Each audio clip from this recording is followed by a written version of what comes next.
Hello, journal. It is 12:15 a.m. or p.m. Sorry. It is Saturday, November 15th, 2025.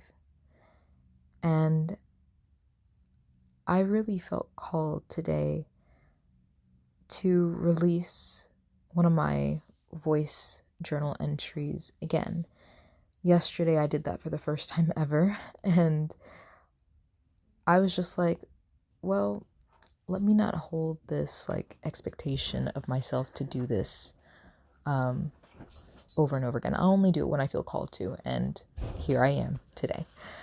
I wanted to share the first 10 notes, 10 bullet points in my notes. I've been constructing these notes over the past few months, starting around September, maybe August. I think September though. And these were just notes that came to myself, and I read these notes. I go back to them occasionally and I read them over, and they really help me process, and they help me heal. So I'll just start with the first one. Number 1, pouring into myself then allows the overflow from my cup to help others too. This one was because I was always a people pleaser, and because I was always a giver surrounded by takers. And I've learned that instead of pouring that energy directly into other people when they pour nothing back into me and I'm just left with an empty cup, I decided to pour into myself. And when I pour into myself, that allows any of the excess water that overflows from my cup to then help other people too. And it kind of turns into this glass tower, the champagne towers. So moving on to number 2. Every time I see myself in the mirror, remind myself how beautiful I am. I had to remind myself of this a lot because I had certain expectations and certain pressures, not just from other people, but also from myself. And when I didn't meet those standards, I would kind of just feel less than. And I was just like, why am I being so mean to myself? I had to figure it out. And I was just like, instead of picking at everything that bothers me, why not instead focus on how beautiful I am and what makes me beautiful, what makes me me. And this has really helped my mental, especially every time I look at me, because it's just no matter what state that I'm in, if I'm having a bad week, or if I'm bloated, or if I haven't lost the weight that I've wanted to lose yet, I'm still beautiful as I am. Number 3, when I smile, my face glows. Just smiling. I've learned this when I worked as a server and a host at a sports bar in South Carolina. You have to smile because I was a front of house. You have to smile, and even if you're in a bad mood, you have to make the customers feel welcome, or the guest, as they'd like to put it with the Southern hospitality. Customer sounded too harsh. Guest sounds much nicer. Whenever I would smile, I noticed that my mood would pick up and I would genuinely start to smile. So I had remembered that recently, and I was just like, when I smile, my face glows. I genuinely, there's a glow, a light that comes to my face. I feel so much better even when I see myself in the mirror, and when I smile at myself, it feels very healing. Number 4, being kind to myself heals my inner child. This one's easier said than done, actually, because your inner child is your subconscious. And every time that you kind of pick at yourself, you beat yourself up, and you're kind of mean to yourself, that's you kind of kicking down your inner child. Because it's just think about with actual children, they learn better when you don't like chastise them and humiliate them and shame them for trying and for learning. They learn best when you talk to them reasonably because they're not dumb. They understand you just fine. And their feelings can be hurt from just like the harsh rejection of their creativity and the way that they go through life. Because it's just like I would like mess up like something simple. Like when I was writing, I would write the wrong word, I would cross it out and just like, ugh, there I go again. Like I need to like make sure that I go slower and I have to do this, I have to do that. It's just like, because my pages would be like littered with mistakes. But it's just like, I think I really needed to take a step back and just like, it's okay to make a mistake every once in a while. And sometimes the greatest things can come from mistakes. So be kind to your inner child, because that's still you. Number 5 is the self-doubt, and my heart and mind doesn't resonate with my higher self. This kind of goes into number 4, but a little bit differently with like the self-doubt. That's where it's just like you have this fear of not being able to believe in yourself and that you just think less of yourself. You can see all these people do amazing things, but when it comes to you, you could never picture it, or you couldn't imagine it that way, or it would have to be in this way that was like lesser. But miracles happen every day. Why not you? You are the someone else to someone else. Like miracles happen to someone else every day. You're someone else is someone else. That doubt kind of just like, it creates this block in your mind that that kind of just shuts down like your creativity. It kind of dulls your spark. It snuffs your shine. So I was really learning to let go, because I've always had like dreams of myself, but then I would see like reality and I would see like all these bad side effects that came with like certain things, like say like being famous or being rich, and like what that would mean for like my personal relationships, and also like what other people would think and what other people would say about me, that I was just like, oh, maybe it's not worth it. Maybe I can just do this smaller thing and be content with that and be happier in life. But it's just like, that doesn't resonate with me anymore, because I want to be able to live my life to the fullest. Like, I'm seeing so much beauty in life now. I'm finally embracing what it means to live, because life has always been so harsh and there's been so many setbacks, but really there is a silver lining in everything, and I've taken away major lessons from things that I've learned in life, and life is my best teacher. I truly respect the lessons from life because I don't want to go through them again. Okay? And sometimes I haven't, and it was kind of just like, okay, then you're going right back to that lesson. Number 6, protecting my peace and energy is self-love. Compassion without boundaries turns into self-abandonment. And this goes back to being a people pleaser.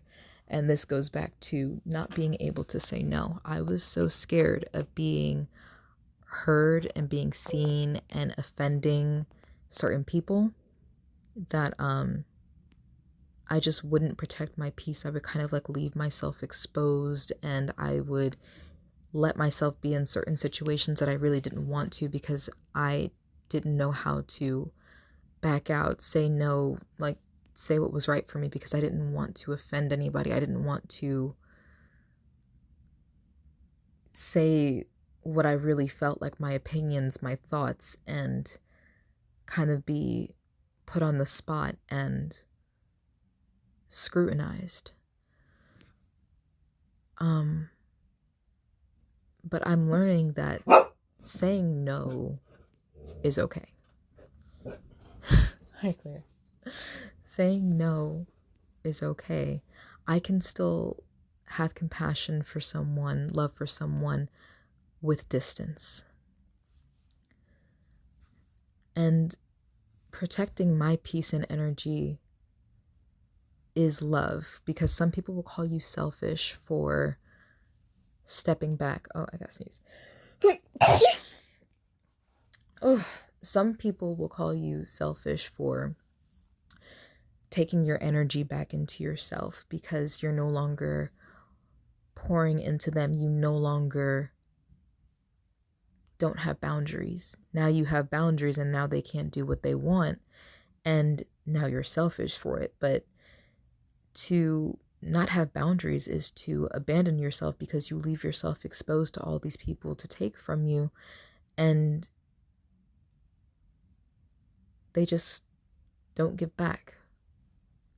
And that's not always the case with everything. But this is what I learned when it comes to protecting my peace. And sometimes it's okay to remove myself from a situation that I feel like just doesn't align with myself and not feel bad for it. If something doesn't resonate, leave it. Number 7, wanting better for myself doesn't mean abandoning my current self until I achieve that goal. I had to learn this about a lot of things, especially physical things like my hair, my features, my weight, like my skin, my lifestyle, the homes. Like, I found that this seemed to be a reoccurrent theme in the physical aspect. I mean, there were some spiritual aspects too, where it's kind of just like I wanted to already feel a certain type of way about myself, like feel that love for myself, because self-love is, like I said, easier said than done. And I already wanted to be there.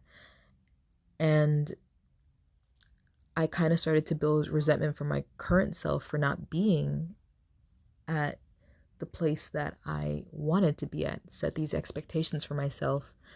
And I started to resent my current self for not being there. But I've really learned that it's just like, if I get to that point, will I find more things to nitpick at myself and then the cycle will repeat itself? I didn't want that for myself again. Like, I wanted to accept me as I came, as I am, because I am enough as I am. I am deserving as I am. My current self is wonderful. And it is deserving of love no matter what it looks like. And if I water my grass, water my garden, these things will grow into what those things are. And I grow them with love, care, time, and patience. I have had to learn a lot of patience to get here, to see myself in the mirror and smile and not pick at myself, to just see myself and make myself smile when I smile at myself. Number 8, being me is what it means to be free, embrace my individuality because it's what makes me whole. This is kind of like number 7. But truly being me outside, not just like the things that I do for myself, but also being able to show up as myself outside of my house, outside in front of others, and really let go of the fear of being judged, because I was terrified of being seen, of being heard, of being judged, because like I said, that fear of scrutiny, that fear of judgment weighed so heavily on me that I would dim down parts of myself and take away parts that were me so that I could fit in. I wasn't embracing my individuality. I wasn't embracing what made me me, so I didn't stick out like a sore thumb to be laughed at or mocked or just talked about. Being me is being free. That's what I've been learning. And that's also why I feel like my inner child now is so safe around me to come out, because I've finally started to embrace myself. That goes into the next one. Point number 9. I wasn't looking at it. It says embrace change. Follow the flow of life. I am in a constant state of evolving. It's okay to grow. This one is kind of just like, you gotta let go and let God. Let go, let source, let spirit, let it go. Let it go. I had to just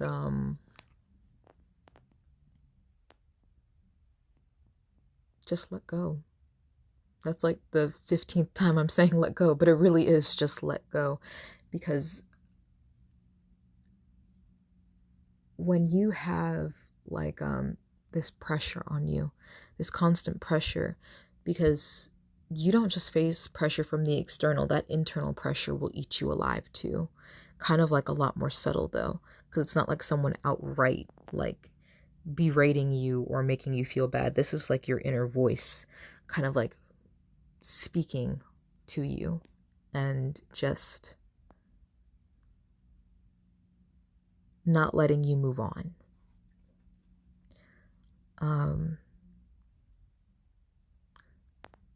Some change is good.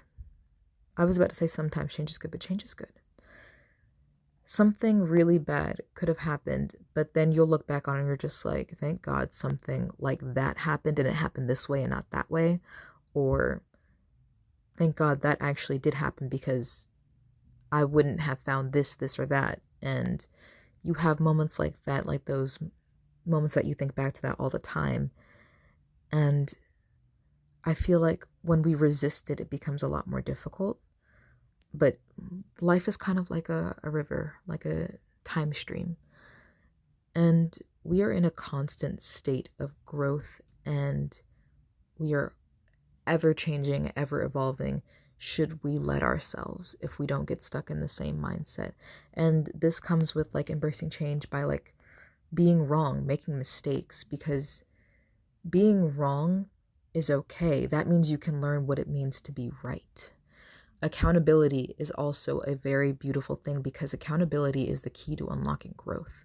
I literally add that to my notes today. I don't know why that specific. I think I just quoted that word for word because I have to scroll over there to see it.